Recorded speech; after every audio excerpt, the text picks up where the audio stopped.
Hello everyone and welcome back guys to a brand new series where today we're here finally with the new F2 2020 update that has dropped to F1 2020. Yes, like we did back on F1 2019, we are going to be doing a career mode on this series. I'll be honest, I found that series on F1 2019 one of the most fun I think I've ever done on the channel, and generally speaking I have enjoyed F1 2020's career modes even more, so I am very excited to be jumping into this here today. Obviously, if you are new around here, make sure you get yourself subscribed as well. But for this series, we are once again going to be racing as Mick Schumacher. Yes, obviously, last season we did this, and we were able to win the World Championship. So obviously, if you want to go back and watch that series, I would definitely recommend doing so. And yeah, we are going to be going back, obviously, like we've done in the past with the Charles Leclerc mod career mode.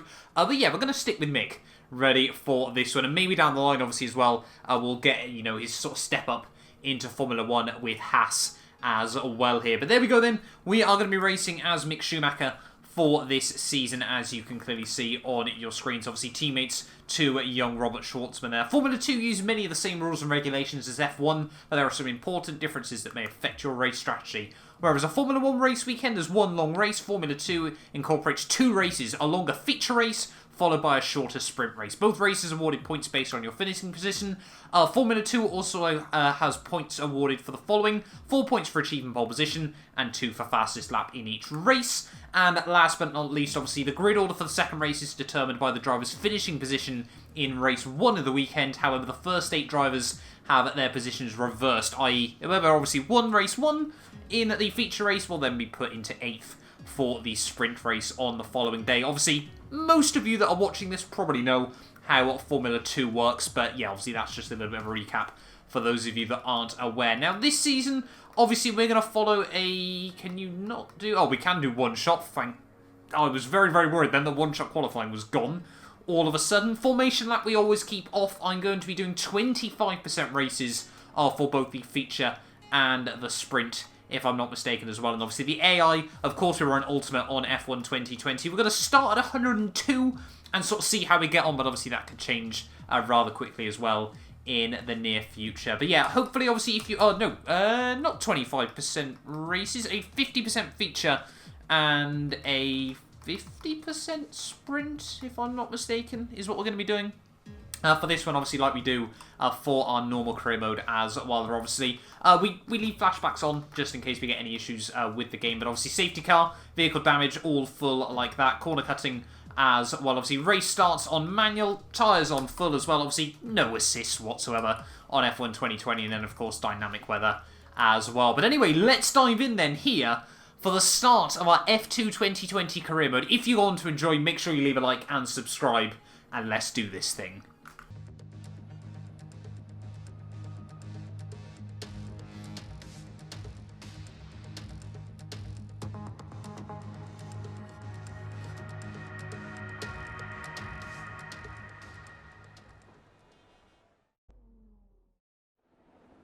So here we are then, ready for one-shot qualifying back at the Capure circuit. Obviously a bit funny that in real life 2020, obviously the season finished in Bahrain, but obviously this is following the original calendar for the F2 2020 season. So obviously we start the season this time round in Bahrain. In terms of setup, not really too sure what we want to go with. We'll go 4-6 on the wings, but apart from that, I'm really not too sure actually to do with a lot of the setup here. I have done a bit of racing before in the F2 2019 cars. Obviously, I did a league actually back on those. Obviously, if you want to go check that out, I would definitely recommend doing so. I remember 50% brake bias is certainly the way to go, and then also pretty much minimum tyre pressures as well. So we'll see how this goes, and maybe this is an absolute disaster of a setup. But yeah, for this format though, obviously in one video we'll do the qualifying and the feature race, and then we'll do another video where we do the sprint race. Generally speaking, obviously these will probably come out on weekends, obviously qualifying and feature on Saturday, and then sprint race on Sunday. But, you know, it's just come out, we'll probably do an extra one here or there before obviously we slip back into that standard schedule.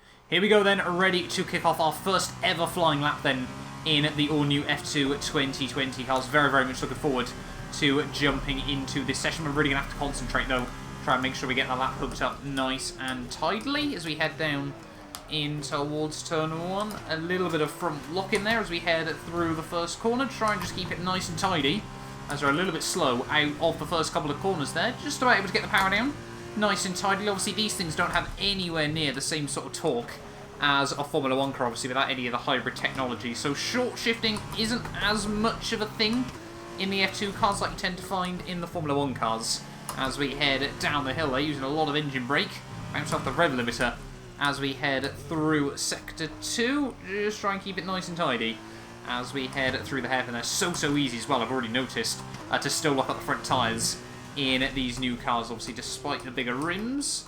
Still have definitely got to be careful on them, as again, just getting not very good traction out onto the back straightaway. You can see already there, Dan Ticktum up into the lead of this session, and we're down to P18 suddenly after that small mistake. So things very tightly bunched at the moment here. Schwartzman as well, our teammate, battling it out at the front of the field as we head through in towards Sector 3, just to keep it on the white line as we head down in towards the second to last proper corner of the lap. Again, don't get particularly good traction out onto the back straightaway, so we're going to be way down the order unless we absolutely nail this final corner of the lap here. Try and keep it nice and tidy, use up all the track space on both the entry and the exit. Can we get a good run down towards the line? No, we have not, and it is not looking like a good start to the season. Then down in P20 on the grid here for the Bahrain Grand Prix. That is not quite the way we wanted to start the season, so we are definitely going to need a good start, a good first race of the World Championship.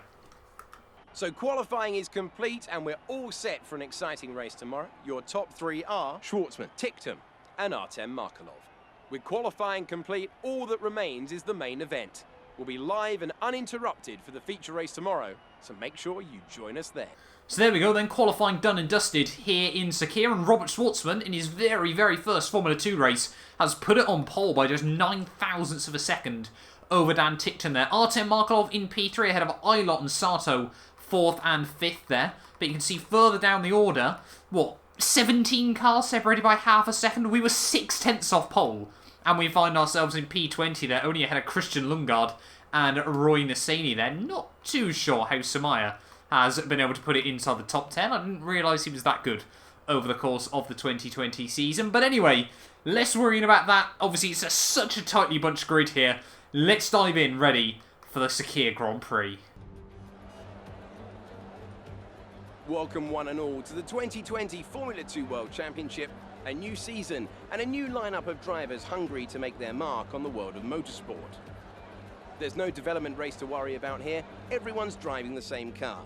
Who has the skill to stand out from the pack and stake their claim as the Formula 2 World Champion? Bahrain represents an exceptional 3.36 miles of racing. Lots of opportunities to overtake throughout its 15 corners. Now, this track has a reputation for being brutal on the rear tyres, so keep an eye on how these young drivers manage their rubber. Strategy here could ultimately determine the winner of this race. Davide, you're a three-time winner around here in 1 week, I believe, back in 2012. How on earth do you make the tyres last around this racetrack? They degrade so quickly. To be honest, the key to the race is having a good start so you can get your car into a good position. Then save the tires as much as you can and push just at the end.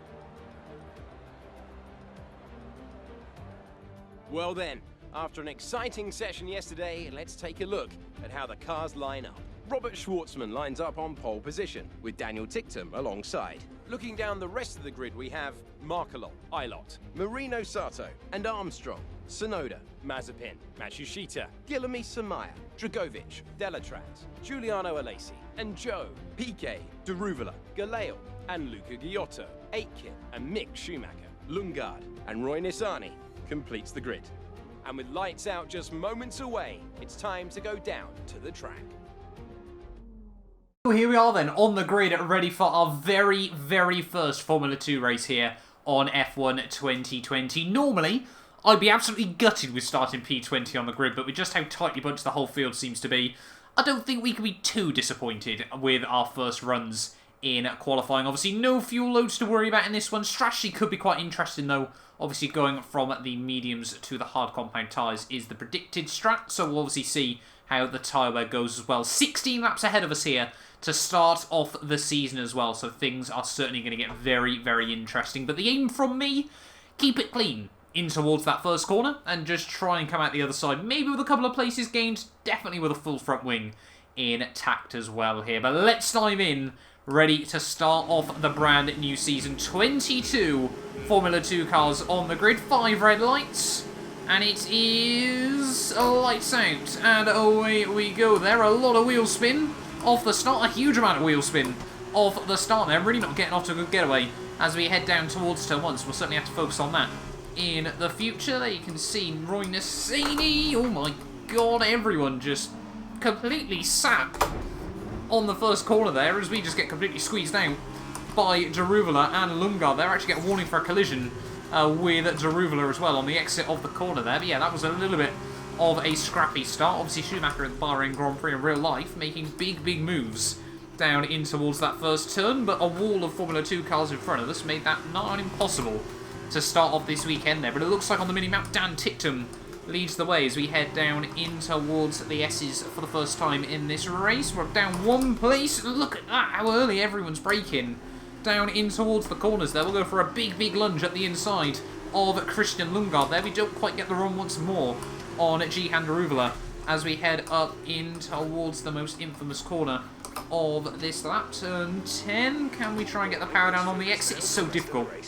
trying to monitor the wheel spin in these Formula 2 cars. That definitely hasn't changed from the 2019 variations. Get in a groove and you can be incredibly quick, but just not quite work it out, and yeah, you are set for a world of hurt as Daruvula, again, very slow off the exit of a corner where we can't seem to make an overtake. Down in towards Sector 3, everyone just opening up a little bit of a gap as well. There is Guan Yu Zhou has also gone backwards off the start here, but yeah, coming towards the end though of lap 1. Not quite the start to this race that we needed, but as soon as I say that, again, we almost go to the back of Daruvula through the final corner. Dan Ticktum leads the way at the end of lap 1. We haven't lost any places, but we also haven't gained any, so yeah, not quite what I needed here. 2 though, still all over the back of Daruvula, but this seems to be one place where we are rather strong relative to the AI. We made a move up the inside last lap. Can we go around the outside of Daruvula? No, as we get a huge chunk of wheel spin on the exit there as well. I think Nissany had to pit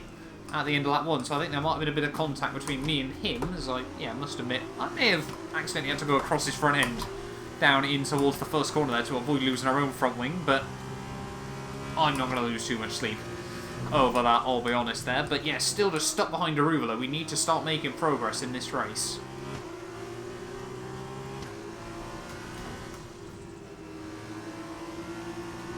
A really good run as soon as I say that up the inside of Daruvula into not a particularly common overtake in place, but he's going to try and get the power back down on the exit of the corner there. It's going to be a drag race down in towards the final turn. Obviously no DRS just yet still here as we try and go late on the brakes. Daruvula up the inside.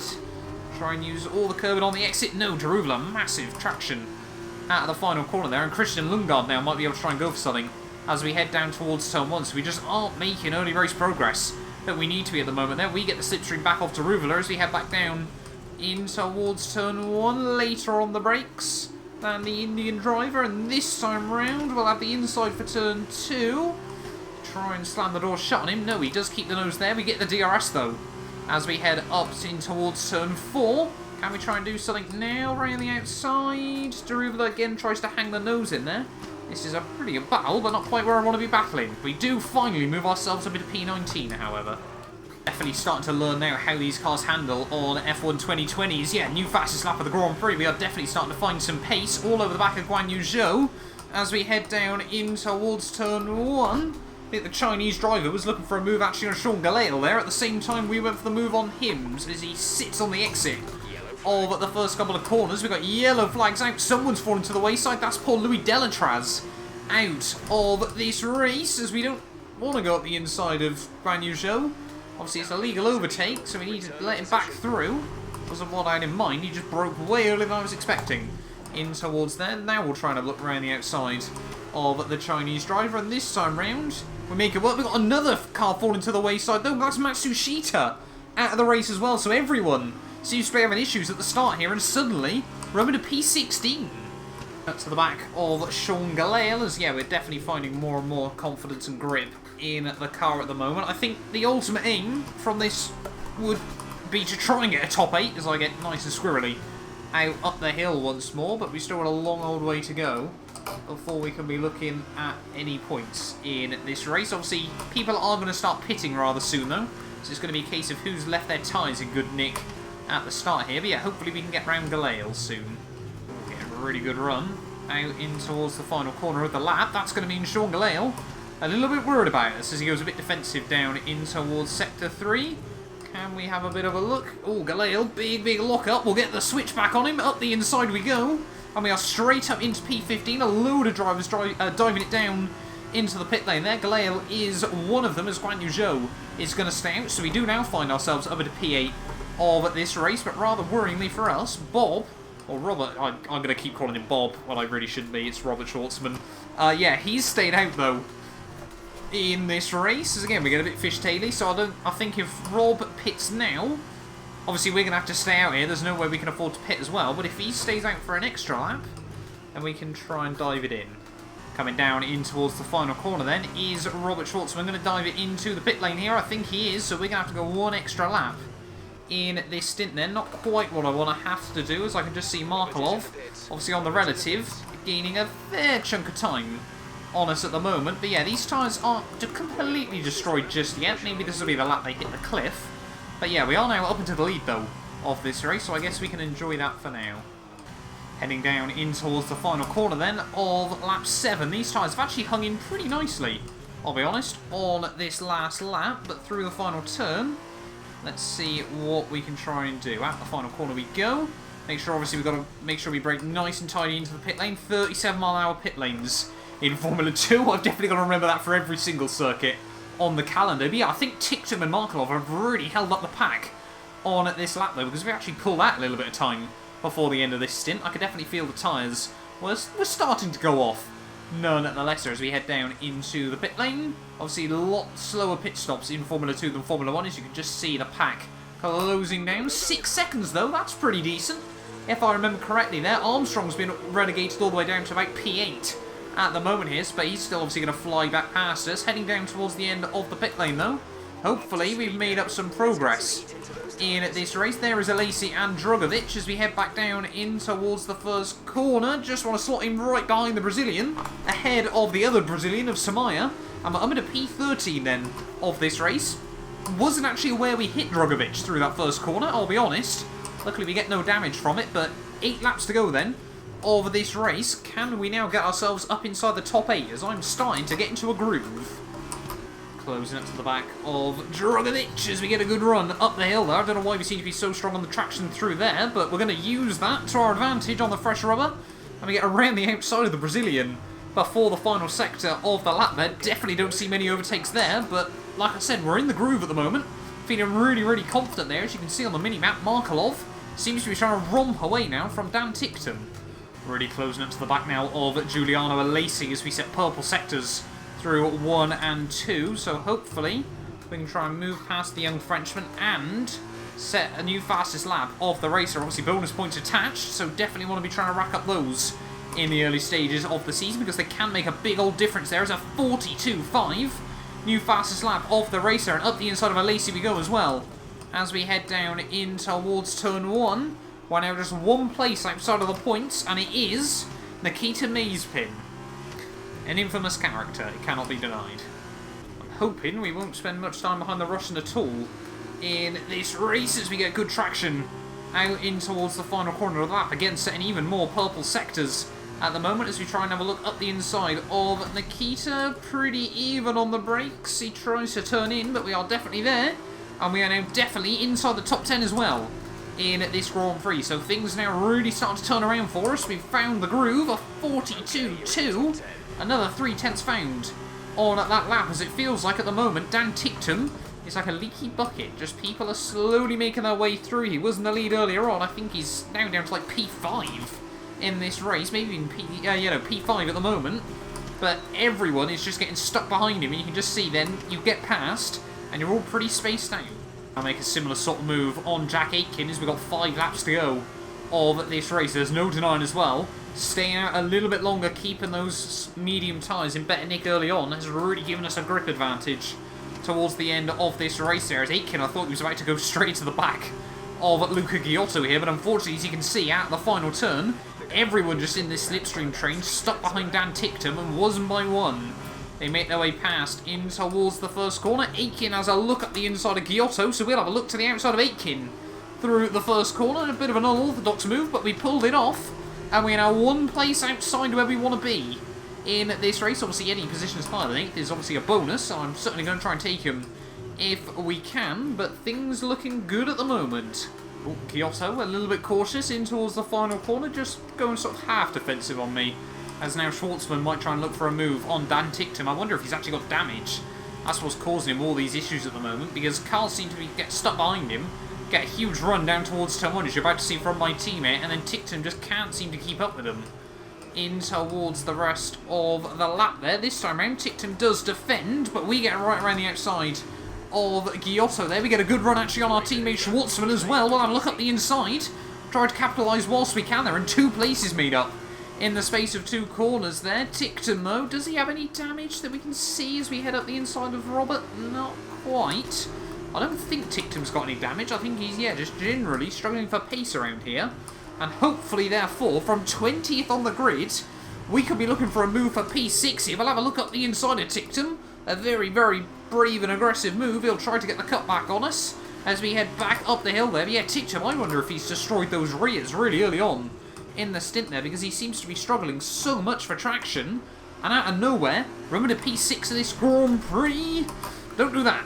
Please do not start doing that, Matt. But yeah, Sonoda, 3.5 seconds up the road though. I think we're going to be hard pushed to try and catch him, but I'm not giving up just yet as Ticktum tries to have a look back at the inside.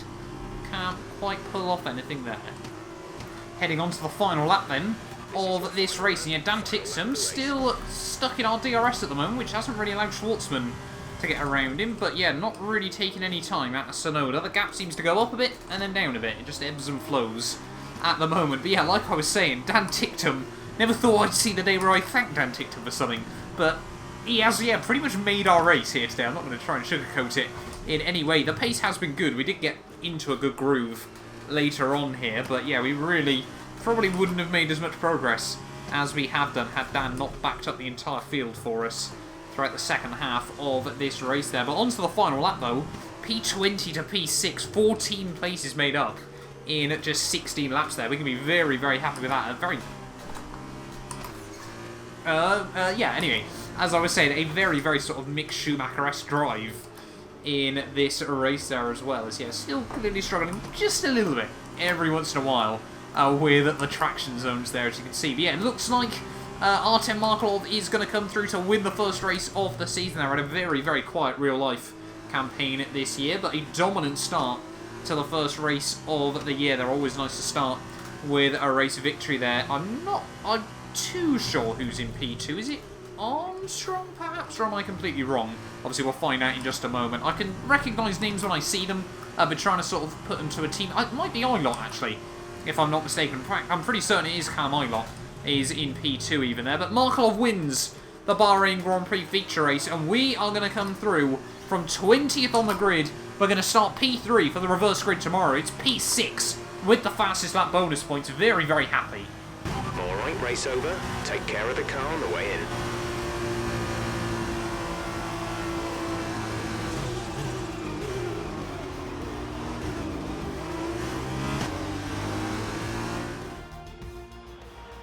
Here's our winner pulling their Arden into Parc Ferme then. What a fantastic race.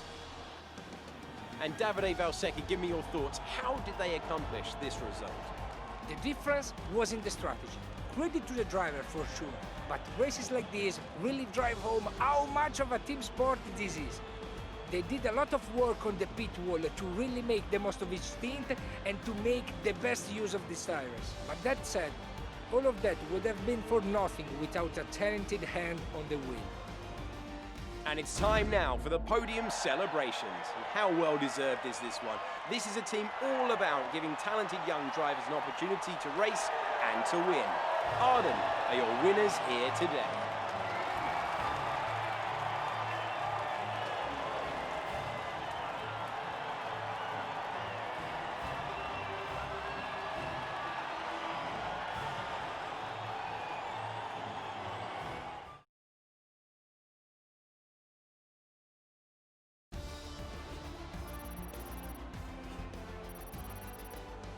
And now let's take a look at the driver's standings.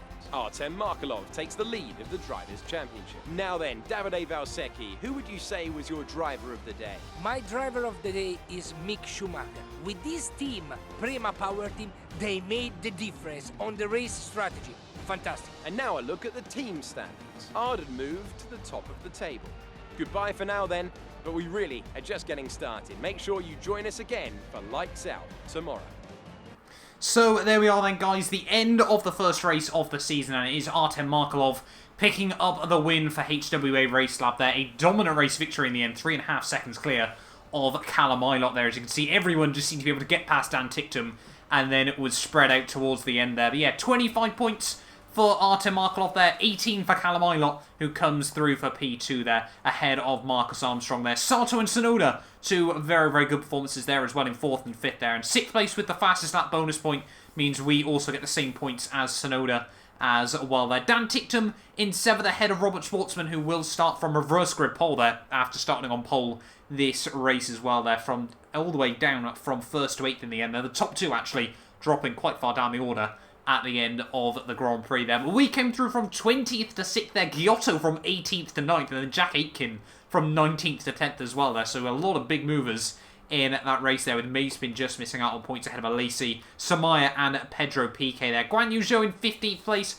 ahead of Drogovic there. Sean Galale down in 17th there, with Jeruvala Lungard and Nassani rounding out the finishers there, with just Matsushita and Delatraz not making it to the checkered flag there. But that means the championship standings, though, pretty much unchanged. Obviously, the top guys all pretty much the same. Obviously, Schwartzman still ahead of Dan Ticktum because of those pole position bonus points there. And constructors-wise, though, tied in P2 there with Uni Virtuosi as well. They're obviously Race Lab with that win at the top of the moment there. We're just ahead of ART, Trident, Carlin, Dams, High-Tech and Campos there, with only Charu.